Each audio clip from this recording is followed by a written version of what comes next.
That's a tough one. I actually have many role models. I've worked with many good people, good friends who all display very positive character traits. I think like generally I look out for how they exercise leadership, decision making, because invariably in life there are many trade-offs, right? So how do we value the pros and cons, and importantly also the values that they look at, in terms of like honesty, fairness. My first job was when I was 19. It was after my A-levels. So interestingly, I was an intern in the communications and branding department in a real estate company. I knew that I wasn't going to pursue a career like in comms. I wanted to focus, in an area on in relation to finance and economics, because that's what I'm passionate about. I would want to make a positive impact and bring value add to the people who work with me, right? And it's all about my personal growth and getting out of my comfort zone, right? And I think that's how I can grow as an individual. I have 2 children, and they're quite young. They're 3 and 4 years old, so they're about 1 year apart. It's like having twins. That period came about when my career was accelerating. So I was either like taking on new roles, building a new business or a new functional area, and doing it with very little sleep, lots of travel, but lots of adrenaline.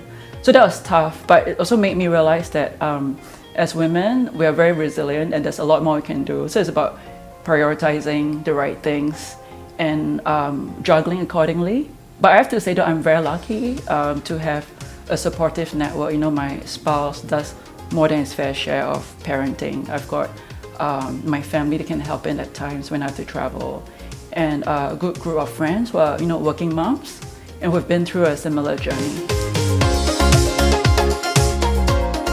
Well, if I could wind back the clock, I don't think I would change anything that I did. I was intense when I was 21 years old. I was adventurous. I worked very hard. I had my fair share of fun like everyone else. But I think a few things that really always guided me, right? So even at the age of 21, it was always about getting out of my comfort zone, right? And I think that's how you get personal growth.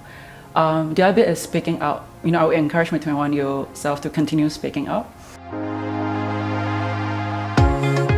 For all leaders, walking the talk is important.